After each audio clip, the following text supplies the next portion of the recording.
All right, so Record of Ragnarok is well known for its blending of pantheons. All the mythologies are jumbled into one verse where all the gods live amongst each other, and as you could guess, chaos would ensue. But despite this, there is a clear hierarchy of power in this verse. We have seen that Zeus and Odin seem to be the top dogs when it comes to power and influence in this verse so far. Now, that may just be political, where those guys are the political heads of their pantheon. We've also seen Shiva is a chief god, and Hades was a chief god. There's much more we have no idea about with Record of Ragnarok. Not to mention that we've actually seen Jesus revealed in this manga, and there are strong hints to a Christian god as well. But like I mentioned, in the midst of all these different variables, all these different gods, there still is a constant structure. Across all mythology, there is a common theme of a three-layered world. Valhalla/heaven, the world where gods and some of the souls of the dead dwell. Midgard, aka Earth, the world where humans, nature, animals all thrive and live out their daily lives. And of course, one more layer, the layer we're going to be diving into today, the netherworld, known as Hell, the demon world. Ni no Kuni, the world where unearthly things prowl. And finally, Helheim. So what's the significance of Helheim? Well, we've already seen Hades, who at the beginning of the story ruled over the underworld. Now, obviously, we know he has since passed on. He's since died. Qin Shi Huang clipped him. So there's now a vacancy in the underworld for a new ruler. But furthermore, there were rulers that came before Hades. And this was all confirmed by Hades himself, who admitted that even as the ruler of Helheim, he had never seen Hagen before and was not the ruler when Hagen first went on his rampage. But that's not even the juiciest part. He goes on to say, I thought his existence was nothing more than an amusing tale the underworlders tell each other for entertainment. I had no reason to believe something that came 2 terms before I came to preside the underworld. So wait a second here. Hades just confirmed that there has been at least 2 other rulers of Helheim. This is not a coincidence. The author is sliding this in there for a reason. So who were these other 2 rulers?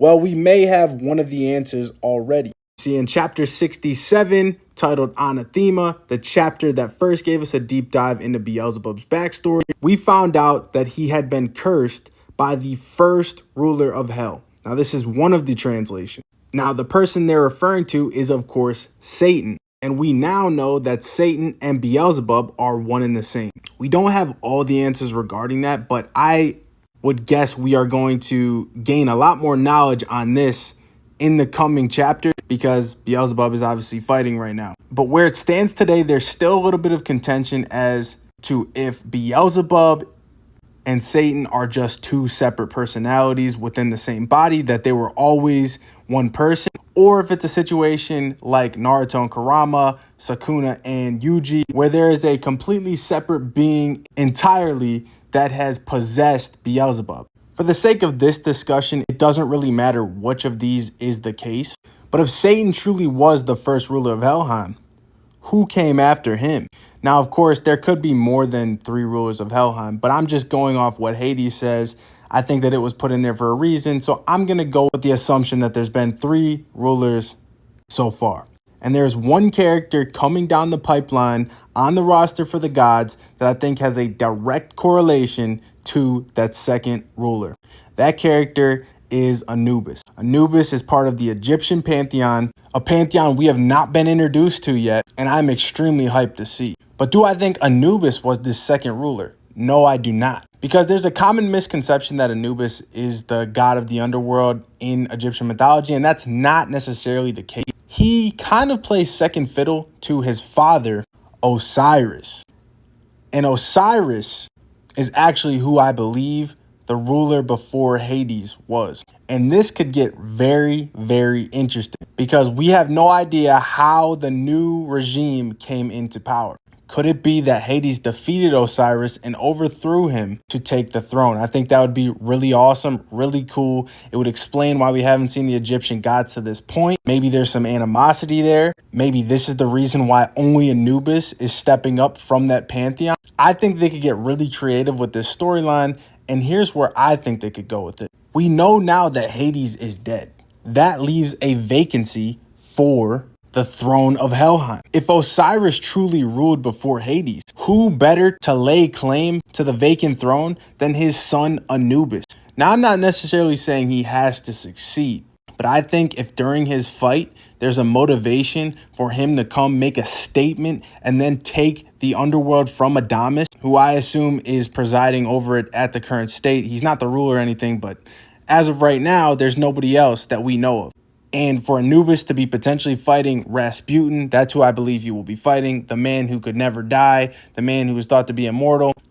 I just think it could be a really awesome storyline. Now, there's also potential for Beelzebub to slide back in there and take the throne because he has precedence as well as, Satan was the first ruler. If he is Satan, he technically never lost his throne. But I question if there's going to be motivation for Beelzebub to even want to accept that role. I do expect Beelzebub to somehow end up defeating Tesla. I believe that Satan will be vanquished, the curse of Satan, that is. And if that's the case, does Beelzebub truly have motivation to rule Helheim?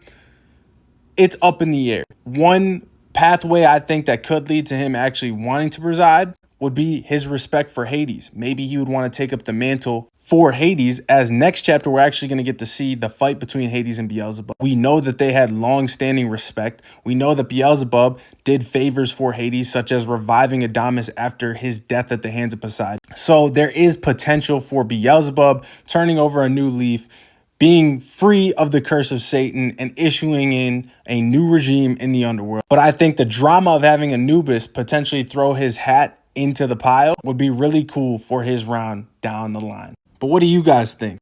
Was Osiris the ruler before Hades? Will Anubis challenge for the throne? No doubt it's going to be very interesting the direction they go with, and I cannot wait. If you guys like this content, make sure you guys drop a like. It really helps the channel, and consider subscribing. I cover the new Record of Ragnarok chapters every single month, and the story is just getting better and better.